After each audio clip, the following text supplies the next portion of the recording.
Welcome. Let me tell you a little bit about my friend, Sharon Farber, or as Sharon. Sharoni, as I call her, Sharon.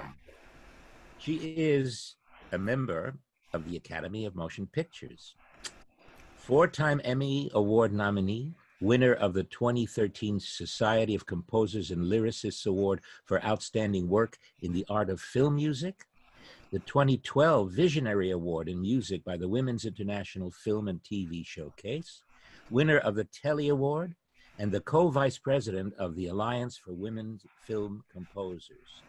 Sharon is a celebrated film, TV, and concert music composer, a graduate of Berklee College of Music, where she graduated summa cum laude.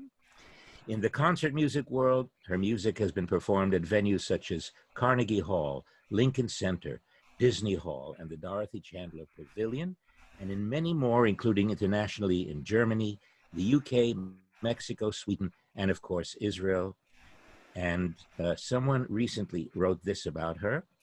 Sharon Farber is definitely one of the most exciting and versatile voices in the contemporary music scene today.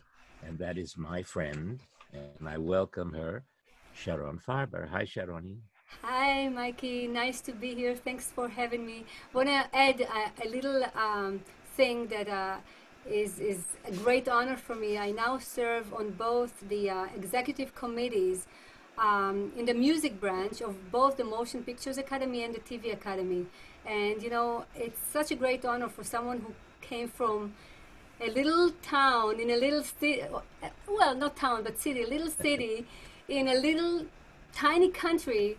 It's a great honor, and I feel very blessed to be working and creating in this environment here in Los Angeles. And you're only 13 years old. That's an amazing accomplishment for such a young girl. Absolutely, only 13 with a 9 years old girl, with the other. I do it fast.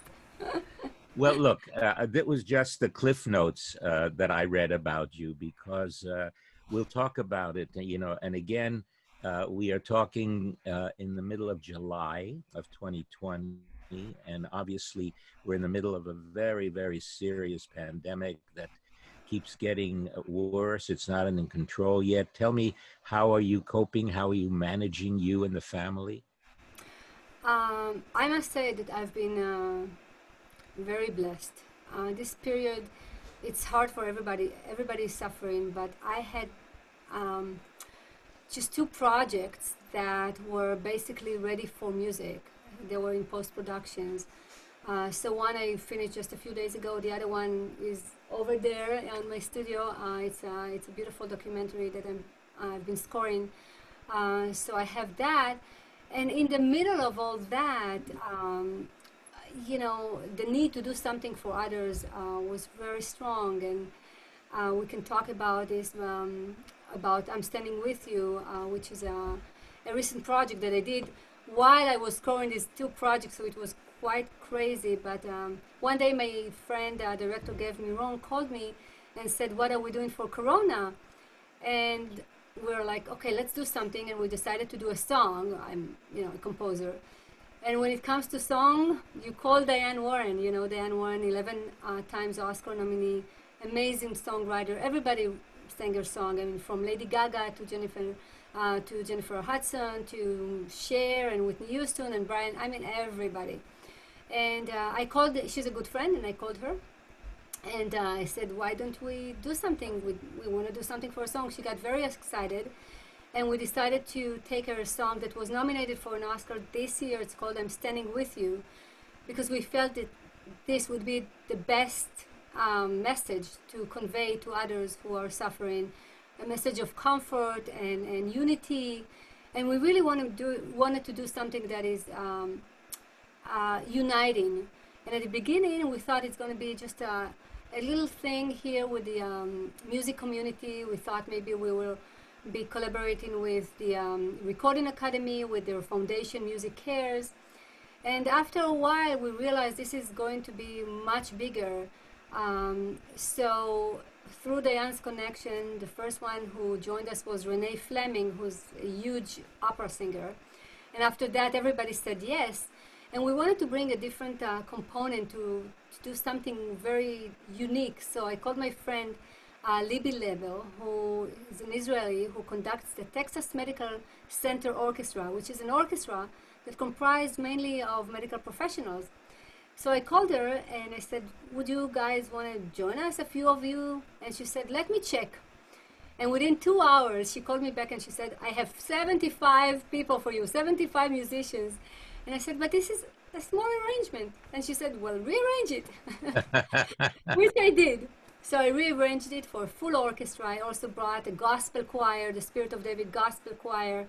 And we reached out to every continent, basically. We have 17 main singers from the United States, from Australia, Israel, Iran, Turkey, Italy, Kenya, Greece, United Kingdom, basically everywhere, 6 continents. You know, we're always saying that, you know, the 7 continents, Antarctica, we couldn't find a singing penguin, so we gave that up. And you also reached out to a young lady in not far from where you're sitting right now. Yes, Who indeed. is who I remember when you gave birth to her. It seems like yesterday, Eden, your daughter, Yes. and she is part of this and actually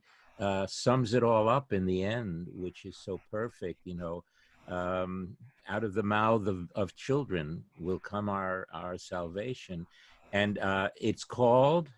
It's called I'm Standing With You, and we did it in collaboration with the United Nations Corona Relief Fund. So all the viewings and donations went to the Corona Relief Fund of the United Nations.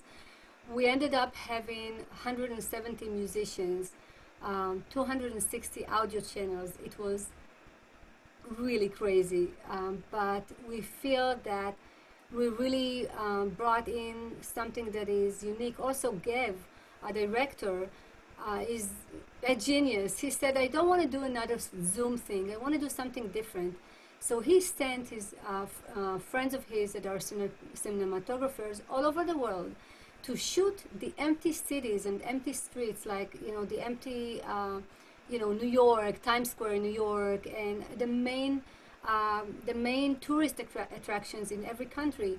And then he placed every lead singer in their respective countries, Right. over the empty streets, which was so eerie. And then he said, let's do something else. And both of us, only me and him, with masks and everything, we went to the Saban Theater in Beverly Hills and we shot the stage.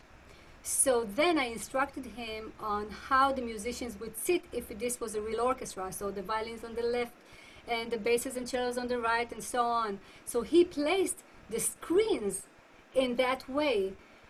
We also asked everybody to dress up really nicely because we wanted to give people the sense of being in a real concert and not just like, okay, let's put a t-shirt on. And we really wanted to make this an event. And the medical orchestra, we asked them to wear their scrubs because we wanted to bring this component of they are part of us, but they are also saving our lives, so to honor them as well. And everything together, it was, I think the hardest part for me was to choose, because we got 170 videos that we had to divide and split the video from the audio. So and who would sing what? And that was the hardest part. I'm sure. Who would sing what without insulting everybody, because everybody is so great. And then at the end, so we have basically a combination of classical music with pop music and with world music, because we brought Omar Farouk Tekbilek from Turkey to play ney flute on it, and then we brought Hari Aran from India, who did this beautiful melodic improvisation at the end that we featured. Just, and when I called the Iranian singer Arash Avin, I said, we are Israelis, and we're going to have an Israeli singer in this project. Are you okay with that? And he said, absolutely, we're all one.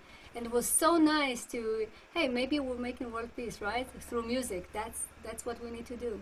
You know, they say a picture or a video is worth 1,000 words. So, with your permission, I'm going to include the clip so that my friends, when they come on this schmooze that we're having, which is basically, you know, I don't interview people. The whole idea of my channel is to do what we're doing now, is to be able to meet, unfortunately, virtually with my friends all over the world because we can't gather the way we usually did.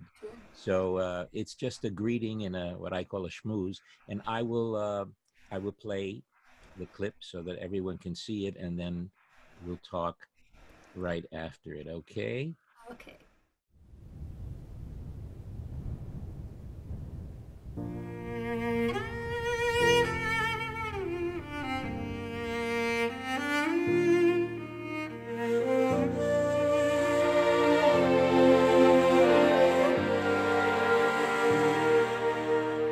When you're hurting, I want you to know that you'll never have to hurt alone. When your faith is running low, I'll never lose faith in you. When the night surrounds you and you think that no one cares about you, I'll be sending love and prayers to guide you. I'll be there. through whatever you go through, I'm standing with you. And wherever you go to, I'll stand beside you. And when you feel like all the odds are all against you, and you just feel like giving up, well, I won't let you. Whatever you go through, I'm standing with you. I'm standing with you.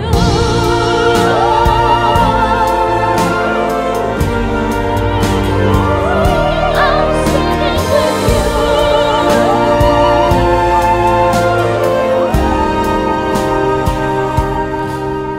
We all got times when we can't be strong, when it feels Like all hope is gone, but I'm right here to lean on. I'll always be strong for you. When you're feeling broken, And it seems like every door is closing, Mine is always open. I'll be there. you go through, I'm standing with you. And wherever you go to, I'll stand beside you. and when you think that all the odds are all against you, And you just feel like giving up, well, I won't let you. Whatever you go through, I'm standing with you. I'm standing with you. I'm standing with you. We're standing with you.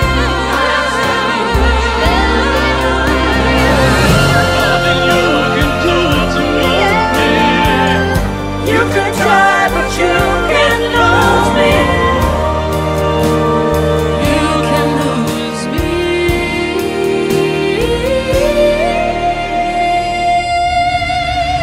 Whatever you go through, I'm standing with you. Through whatever you go through, I'm standing with you. And wherever you go to, I'll stand beside you. all the odds are all against you. Giving up, well, I won't let you. All the odds are all against you. Giving up, well, I won't let you. Giving up, well, I won't let you. All the odds are all against you. All the odds are all against you.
We are proud to have singers from all continents. Texas Medical Center Orchestra, composed of medical professionals, the Spirit of David Gospel Choir, and Los Angeles musicians who have all joined to stand together. We are all standing with you. Who are you standing with? Share your story of standing with someone by using the hashtag I'm standing with you and show the world who you are standing with. And if you can, please donate by clicking the button below. Thank you so much.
This was an enormous undertaking. Yeah. Who the expenses, for example, for the crew to go throughout the world and shoot these artists? Where did that come from? Did each one pay their own way, or did you have someone who was able to donate the cost? Nobody got paid anything. The cinematographers were people who live there. So, you know, someone lives in New York or in Australia or, you know, right. So they just wanted to be a part of it, and they did it from, you know, just because they wanted to donate their time. I mean, it took me about 2 months and probably 17 hours a day of work to put this together. And at the end, you know, I was going back and forth with the engineer, Michael Stern, who did an amazing job, because he was the one who, while I was working on the main singers, he was the one who put everything else together. So 160 musicians, you know, there's one thing when you have a conductor that conducts and everybody listens and reacts, but when everybody have to do it by themselves with, you know, the track here, the phrasing is different, the timing is different. He had to really work hard to make it all work together. And at the end, I was like, no, I need this more, and I need this less, and I need this. Eventually, I said, you know what, Michael? I'm putting my mask on and my gloves on. Your studio is 10 minutes from me. I'm coming over, and we're finishing this, which is what we did, you know. We finished it after a few hours, and then we sent it to Patricia Sullivan, who's one of the best mastering engineers in town, and she donated her time to master this, and that's how this baby was born. Well, you know, we are obviously in a new world, working through virtual means, but like you said, there's nothing like putting on the gloves and the mask and doing it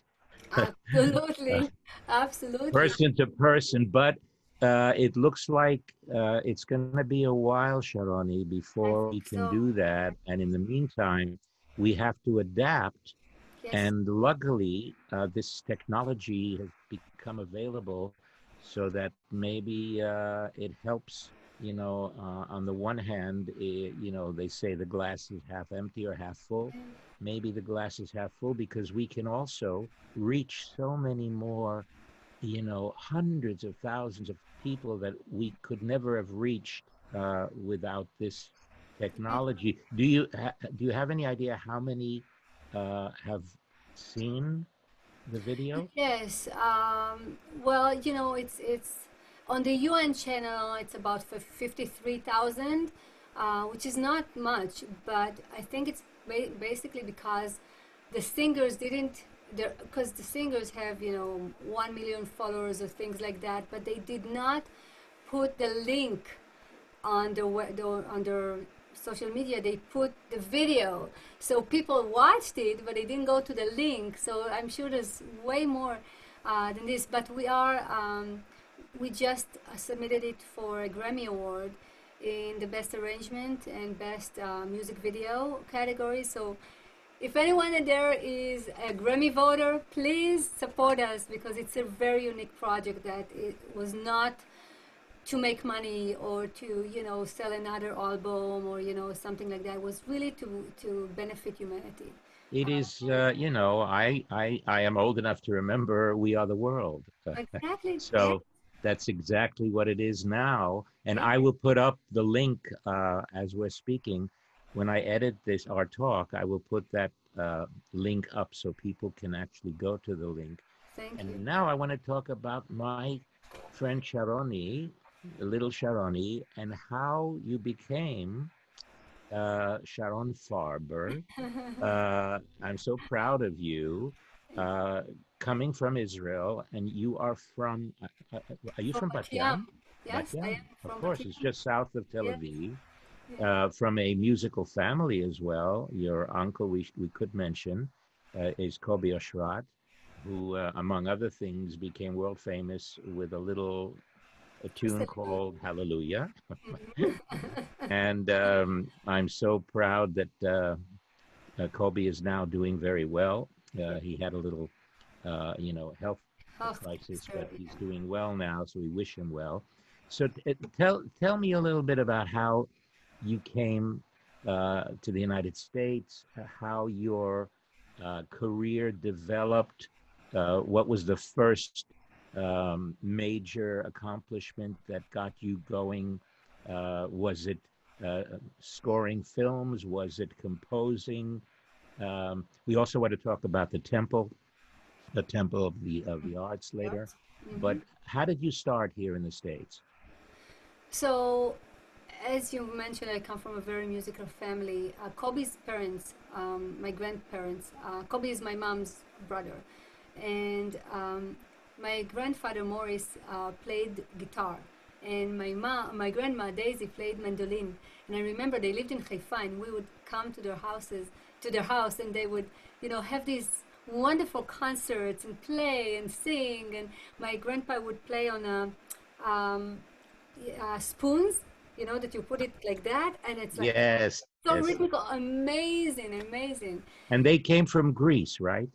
My grandfather was born in Turkey. When he was 9, he moved to Greece with his family, and he became a friend of my grandmother's sister. And when he was a little older, and one day he saw her in a family photo, album, and he said, "This is the woman I'm going to marry," and he did. And I found out a few years ago that and they got married, and they immigrated to Israel just before the war.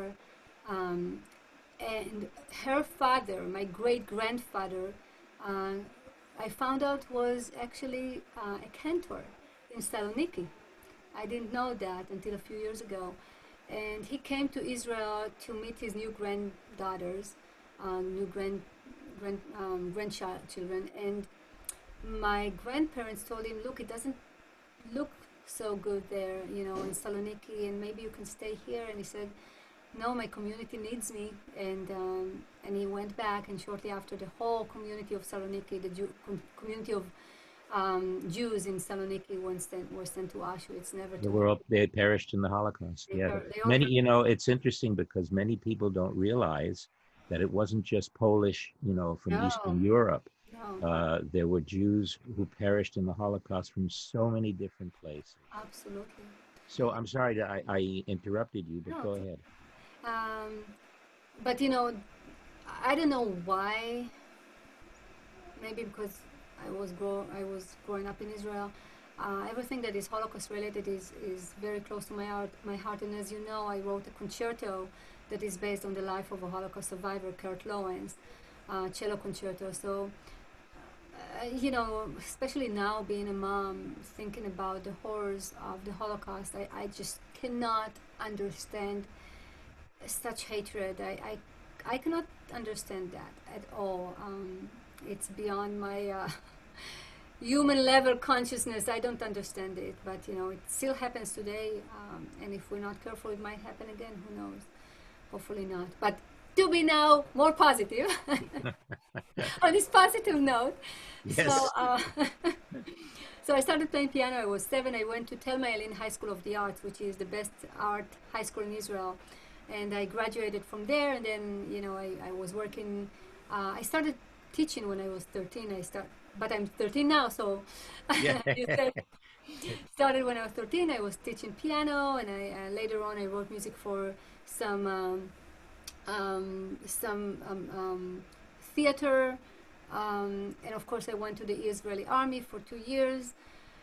And then after the army, I was still teaching. I was writing some music for, as I said, theater, and I was the music director of this restaurant that was owned by Kobe's daughter, where the waitress were already also singers. So I would do all the playbacks and I would manage the whole thing.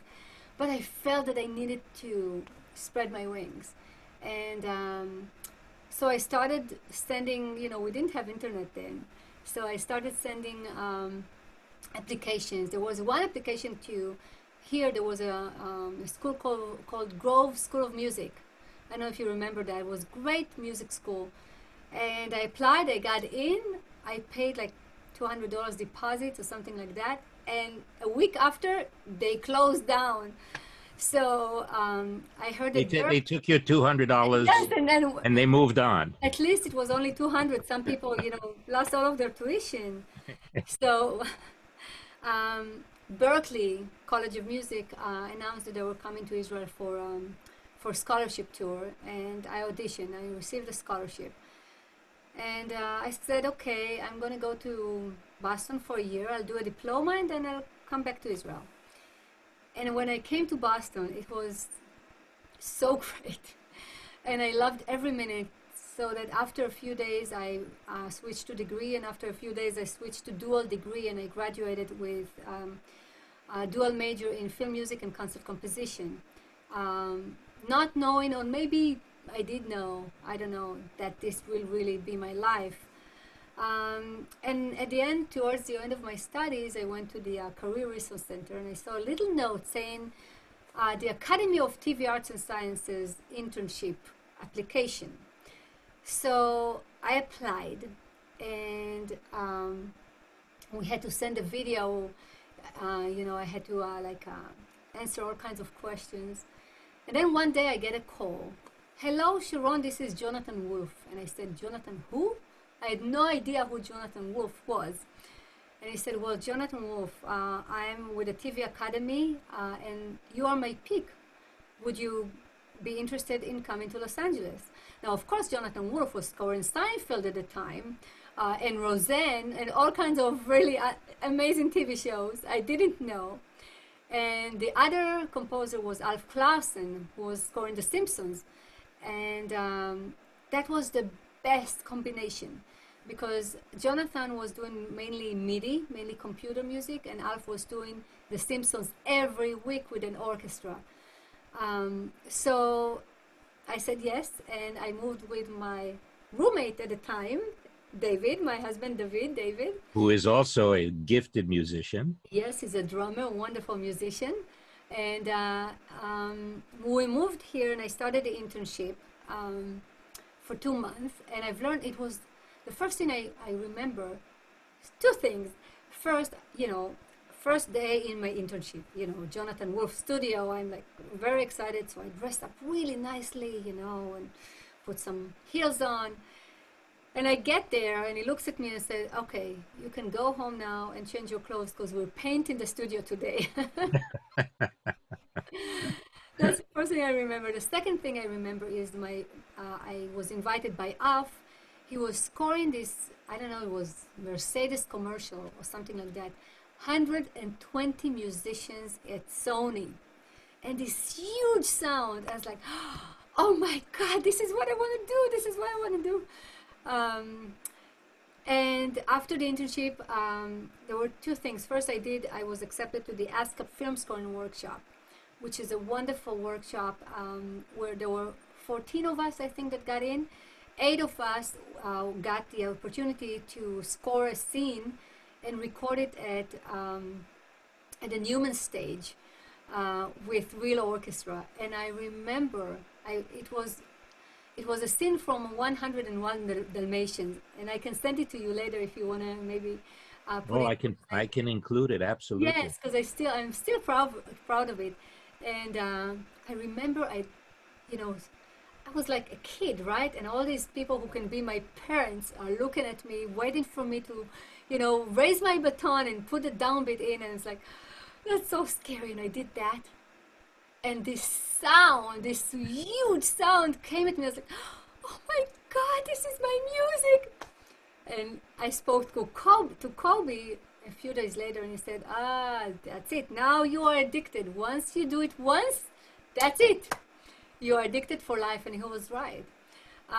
So then I did that, and then I was invited to do the mentorship program of the Academy of TVR, the Society of Composers and Lyricists, which later on I was on the board for 10 years.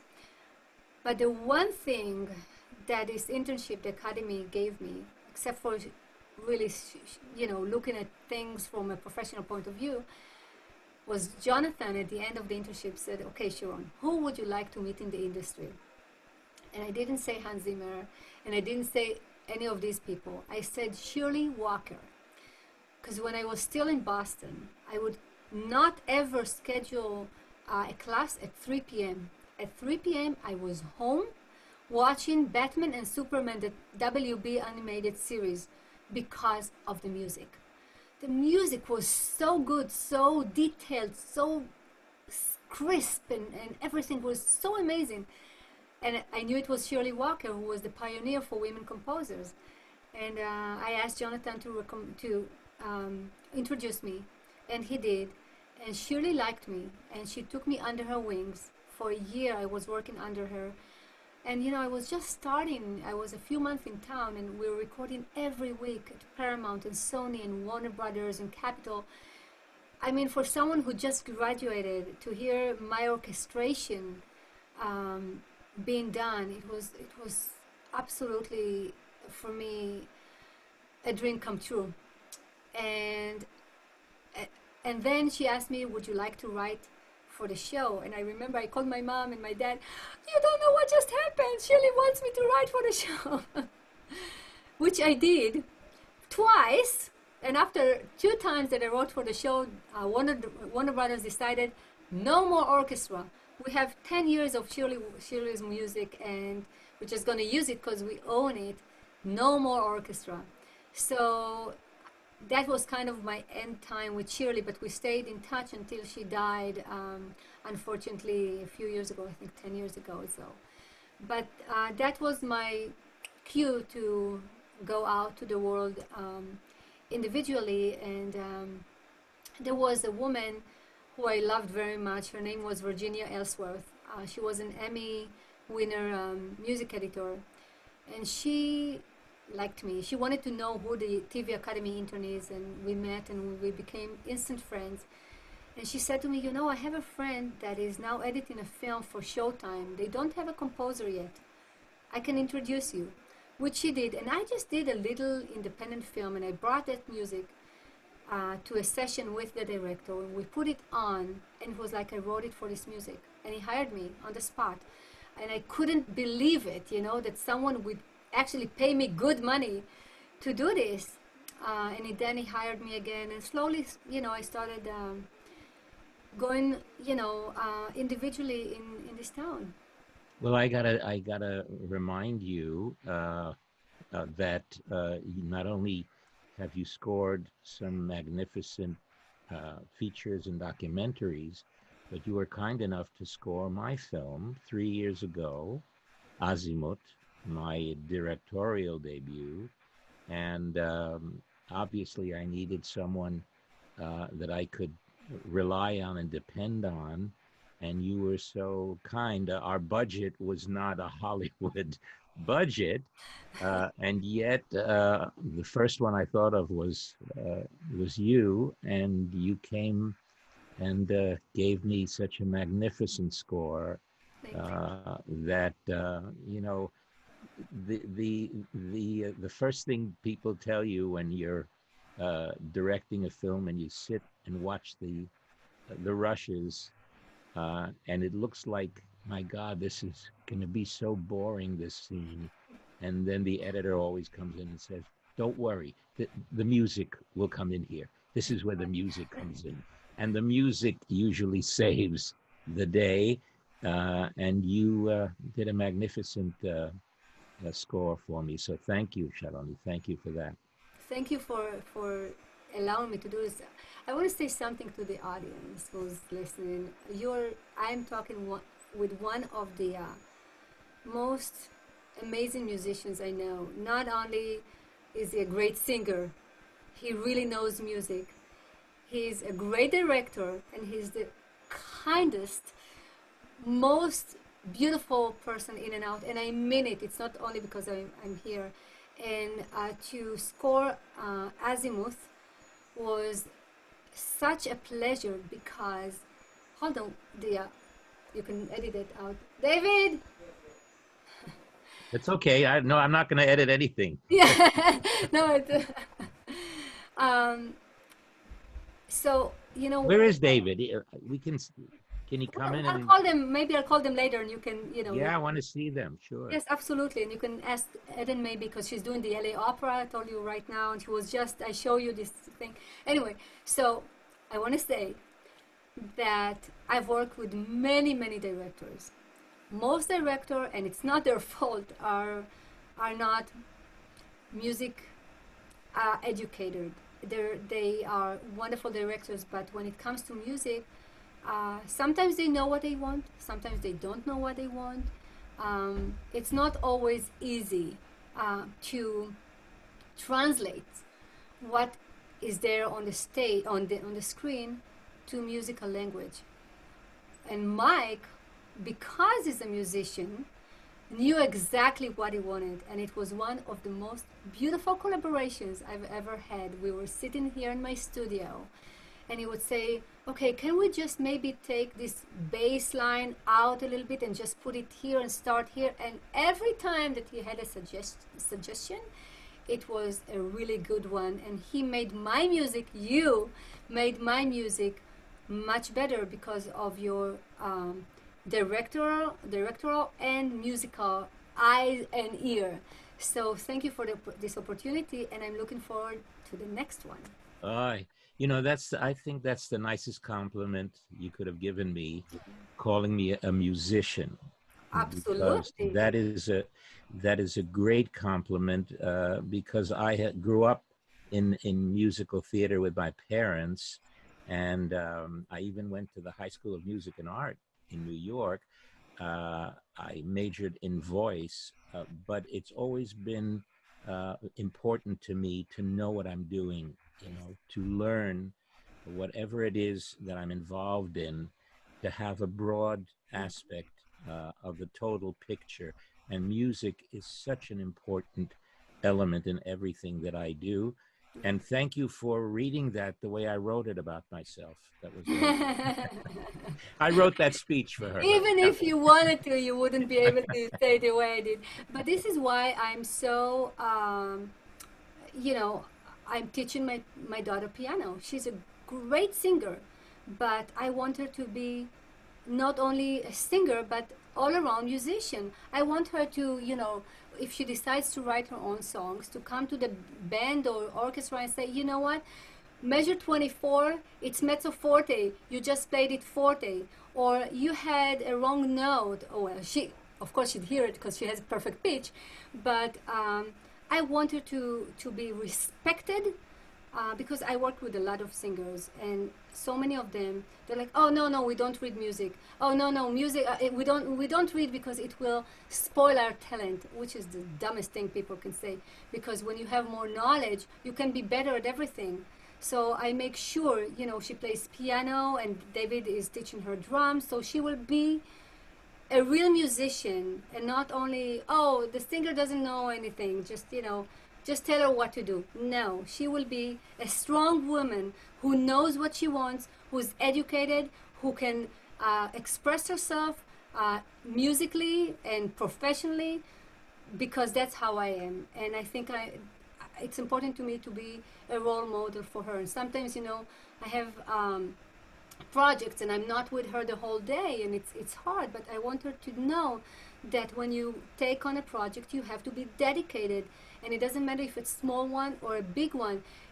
As you said, you didn't have a lot of money for this, but I committed to this film. I would do my best to do the best that I can do, because now I'm proud of the project, and plus I have so much respect for filmmakers. I think that's the hardest thing to do. I come at the end to put my touch on it, but to start from a script, or not even to write a script and start from there and get the money and the people and the actors, I mean, this is such a hard, long road.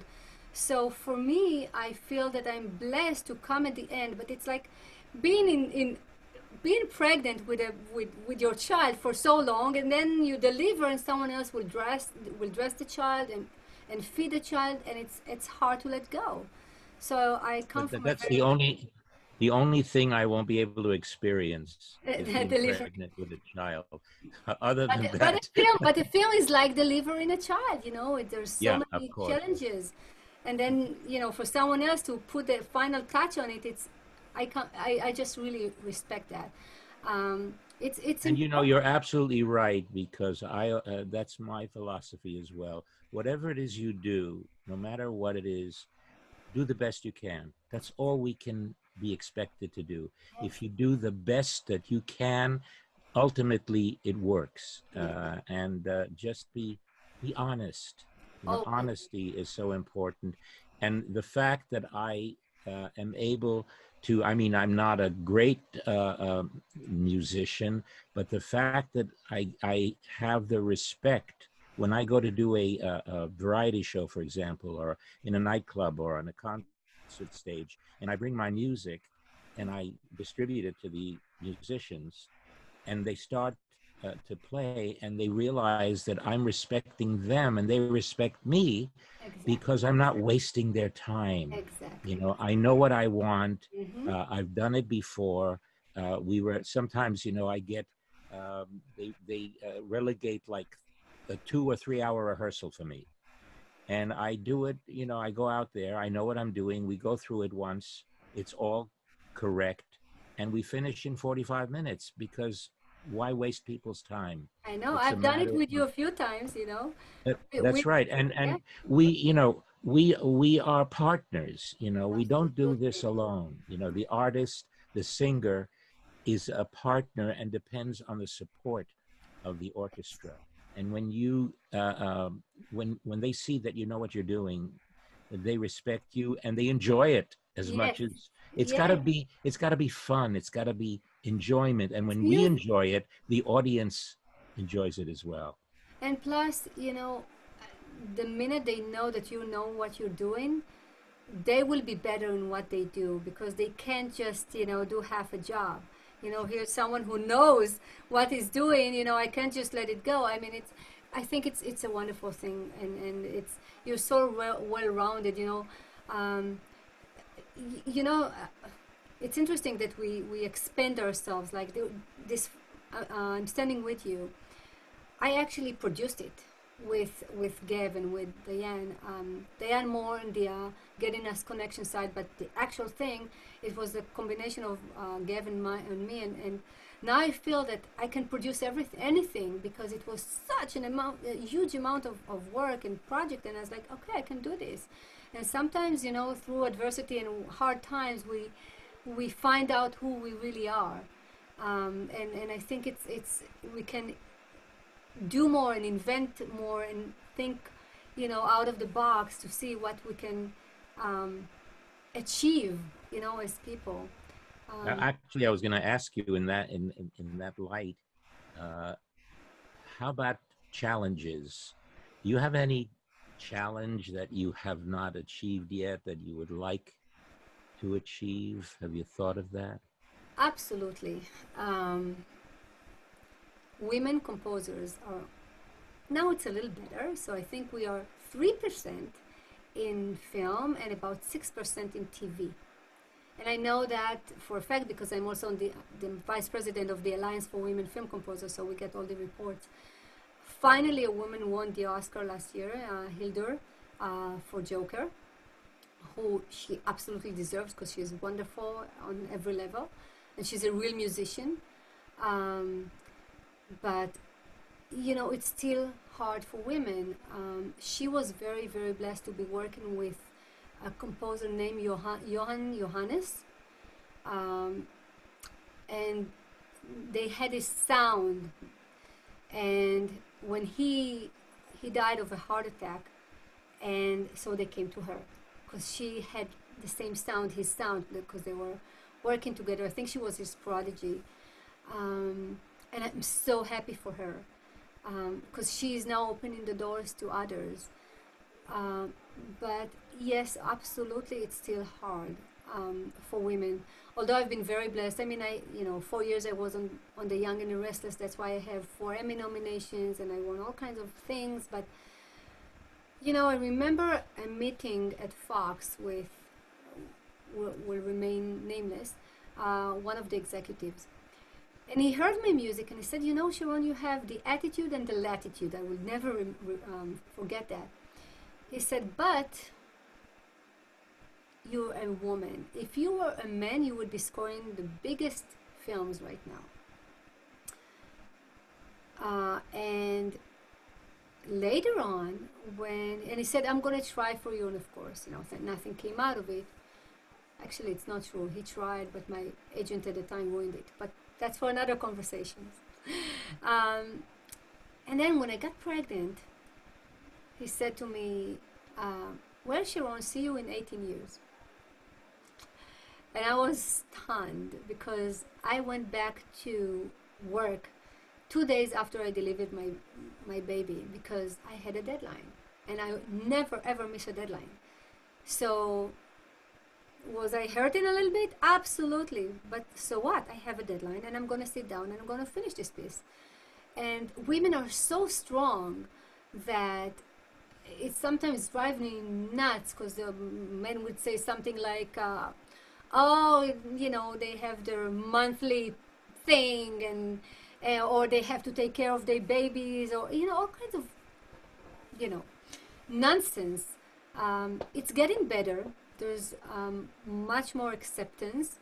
Of course, has the Me Too movement had any influence on that problem? But more in a way that people are more careful the way they talk and act. It's a very competitive field. And the studios have not yet, except for Joker, have not yet really given a chance to women, like fully. As we say, when we don't need the Alliance for Women Film Composers anymore, we'll know that we're in a good place because we'll be 50-50. I don't want to be, I want to be hired, not because I'm a woman, or not because of anything else. I want to be hired because you had 10 people that you listened to their music and you liked me. That's all. Equal opportunity. That's what we want. Have you ever had any experience with harassment? Yes, absolutely. About 3 years ago, I was up for this TV show. I met with the director. He told me about his kid. I told him about my kid. We became friends. And then one day, he said something that I understood that his intentions are not really musical. And when I confronted him, he cut me off. He took me out of IMDb. He blocked me on all social media. everything like I never existed. We already almost had, a done contract. And then I saw that he hired another woman for his thing. And now, just recently, I found out that this woman was fired. I wonder why. And now there's a guy that is scoring his TV show. So on the one hand, it's extremely frustrating and annoying. On the other hand, I'm thinking, if I had to sit with this guy in an editing room at 2 a.m. all alone, and he's a huge guy, physically, I'd rather not even go there. So maybe someone was watching over me. But yeah, when I came to town, someone said, I'm not even going to listen to the music because you look too young. I looked very, very young at the time. I said, I'm not that young, and what is one thing has to do with the other? I mean, all kinds of stuff like that, opportunities that were, I was approached by a major studio to do kind of a scissor reel. And I did a really good job on it. And I didn't get it. And the engineer who worked on it, music engineer, is a friend of mine, and he said, Sharon, if you told me that they approach you and you're going for it, I would have told you to not even try, because it's a guys club, and the director of this is a really good friend of another composer. And then he said they went to London and they recorded it, and it sounds almost identical to what you did. So we still in this field as well, we still have a long way to go. But I'm not complaining, because I've been very, very blessed, and I've been working, and I never looked at myself as a victim. There's the reality of, yes, it's harder for women. It's also harder for black people, or whatever. But the bottom line is that it depends on you. So you can either have a victim mentality and say, because of this person, I'm not getting this, or no. If this person is there and you are there, then I will see what this person has done in order to get there, and I will take the steps that necessary. I'm always making new connections. I'm always, emailing. I have a new manager, but I'm always busy. If I'm not scoring something, I will write concert music. I will make email. The business, you have to know that today you are not only a composer, orchestrator, even music engineer, whatever. You are also a music person, a business person, and you have to know the business side. You cannot be shy. We're not in, years ago Beethoven would write Moonlight Sonata with a candle, and he's going to be so depressed, and it's so appealing that, this music comes from this black hole in their hearts, and someone will pay for all of their expenses. It doesn't work like this anymore. You have to be a team player. That's first. You have to respect others, and you have to have good energy. People do not want to sit down with someone who's depressed and down, right? Everybody wants to feel good, especially in times like this. And that's what I admire so much about you, Sharon, because you're always proactive. Always. And we can't depend on others to promote us. We have to do it ourselves. Mili, right? Yeah, exactly. You have to do for yourself. Well, we could go on and on. Maybe we'll do another one, but we haven't even touched, concert music. Yeah, we haven't touched on the Temple. You are the music director of the Temple of the Arts, which right now, unfortunately, the high holidays, I think, are going to be, Zoomed probably. No, they are going to be on a soccer field. On a soccer field? On a soccer field. Outdoors? Outdoors. Wow. Canopies with lots of space between the choir, the instrumentalist, me, the cantors, and the rabbi, and the audience. That's the plan right now, which I think is a wonderful plan, because my choir is comprised with, the best singers in town. They do all the films, and they said, look, it's we can't do it in a closed space. So this is what we're going to do right now. But I want to say one more thing before we we're done. I think that a creative person who says I'm bored, it's something that is not acceptable, because there's always something to do. There's always another. If you don't have a film project, write a film trailer. If you don't have that, just write for yourself, because you never know where it's going to go. As you know, I write also, concert music, and maybe we'll talk about Daniel Pearl, the piece I wrote for Daniel Pearl at one point. But there's always something to do. I don't understand, I mean, for example, you cannot perform right now. So you take the initiative and the assertiveness and you say, I'm going to do something else. I'm going to now, have this YouTube channel where I'm talking to my friends. It's you don't sit still. And that's why at the age of 44, you look so great. We need an initiative, a reason to get up in the morning. Absolutely. My father, God bless him, he was 89. He was just short of his 90th birthday, and he was still performing, God bless him. And I used to say, in Yiddish, I'd say, no, Genig, maybe that's enough. Why don't you relax? And he said to me in Yiddish, you want me to die? Exactly. If My mom is 82. My mom is 82. She teaches workout for women. Absolutely. Well, I'm going to ask you, before we finish, I'm going to ask you what I ask my friends at the end of our talks. If there is one individual, I think we probably covered it a little earlier, one individual, if I were to ask you, who inspired your life, who would it be? Either your life or your career or both. There's so many.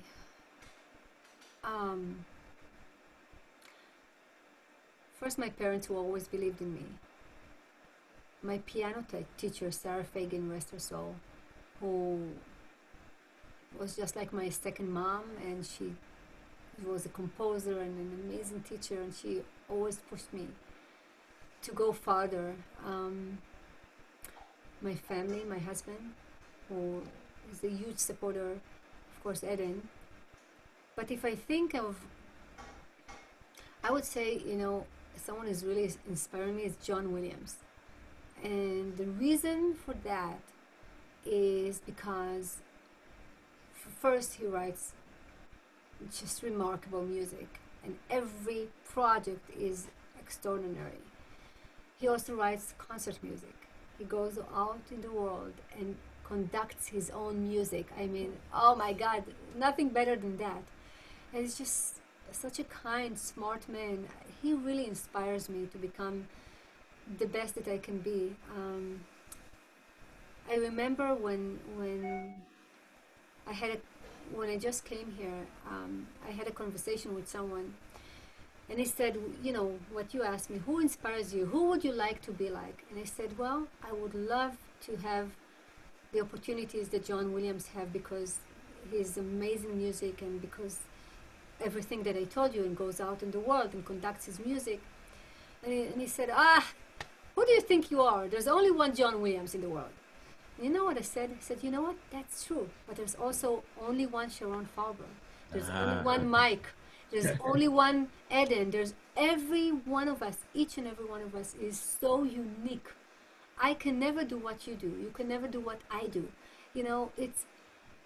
We have to look at ourselves and understand that we have given something unique. It doesn't matter which area of life or what you do in your career. We're all unique, and if we just realize that and know that we can achieve what we want to achieve, even when it's hard. There's so many things that I didn't get. So on every 20 no's, I got one yes, and that yes kept me going to the next yes and the next yes, and I still get no's. So what? I also get yeses. It's your attitude for life. Do you look at the no's, or do you look at the yes? Do you build on no, oh my God, this person said no, I'm not good enough? Or you said, you know what? These people really liked me. I guess I have something to give to the world. And the other thing I've learned is that you really have to be yourself. I'll finish with a very interesting story. Not interesting, but it was a very important thing that someone told me and really made an impact on my life. As you know, with Daniel Pearl was, a Jewish journalist who was murdered in Pakistan, and his father is a good friend of mine. And when he was kidnapped, I wrote a piece for a cappella choir, and I started when he was kidnapped and finished after his death as a gift to his father. And two things happened. The first, I was new here, and I had no idea how I'm going to pay for the studio to record the singers, who were all friends who volunteered for this. And I recorded on Sunday, because I told myself, I don't care, I will get the money somehow to pay for this, because this is important. And I recorded on Sunday, and on Saturday I got my first ever check from ASCAP, and it was the exact amount that I needed for the studio, which was, you feel like there's something out there that keeps an eye on you and say, you need this right now to do this good thing that you've done. And later on, the piece was premiered by the Los Angeles Master Chorale, and there were like 3,000 people at the audience with Judah Pearl. And it was, when the piece ended, it's all a cappella, and when the piece ended, there was this silence for like 20 seconds. Nobody said, it was, you could cut it, because the impact of the music was so profound, that and the story behind it, that people couldn't really bear to clap. And then they started clapping, and I understood the real power of music. And the next day I went to this composer's salon, and there was this trombone player improvising with a Japanese koto. There was nothing to connect them. And I met the husband of the executive director of the LA Master Chorale. And he said to me, Sharon, I must tell you, I couldn't say enjoyed your piece because it was so heavy, but the music was really profound and really touched me. And I said, really? Because what I hear now, all this new music and all this, music that you cannot connect to your heart, I feel like I'm old in my writing, or my music too melodic, too harmonic. And he said, the 12 people who clapped, who do you care? Why do you care? He said, always write from your heart. And I've been doing that since. And it's probably the best advice someone ever gave me. Sharoni, we've known each other a long time, but as you say, you have to look into yourself. I think you've given me and the viewers that are going to watch us, hopefully, a look into your soul, and it's beautiful. And I thank you for joining me. And let's just continue in good health. Yes. It sounds like a cliche, no, but it's so not important. Just good health. Yes. And everything else will work its way out. And music. Thank you. Thank you, my dear. And I leave you all, as I always do, with my motto, Carpe Diem. Seize the day, folks. Just seize the day. Thank you. See you next time. Let me call Eden. Shalom. Hold on. Let me call. Where's Eden? Come on. Eden, come say goodbye. Eden ואבא, בואו רגע. Let's... אבא, הוא מכין ספגטי בולונז. And Eden לא בשבילי, אני לא אוכלת את זה. מה זה? When she was a little girl, she always called me Mike Burstein. That's She right. had to call me by my full name. Do this as part of the show, okay. Is she there? Yeah, תעזבי את זה רגע. Eden, come here. בואי, מייק רוצה להגיד שלום. I want to see you, Eden. בוא, תעזבי את זה רגע. Eden. Something didn't work. Okay, leave it for a minute. Come say hello. Let me see you. Oh, there you are. Hi, Eden. Do you know that Eden not only is a great singer, but because of her amazing ear, let me see your ear. Yeah, this amazing ear. I'm okay. My ear is She good. does I'm not sick or amazing anything. accents. Do you want to do one? She can do a British accent. Oh, there he is. Hi, David. Hello. Hi. My family. Good to see you guys. Just wanted to conclude this lovely meeting that I had with Sharon. And if you all want to say we want together. to have Eden. Hold on, Eden wants to do. Eden Okay, wants go ahead. to do. I don't want. Come on, do it. Okay. This is from Harry Potter. Okay, because, well, it's like my favorite movie. Well, The Prisoner of Azkaban. Okay. Now, if you two don't mind, I'm going to bed before either of you come up with another clever idea to get us killed. Or worse, expelled.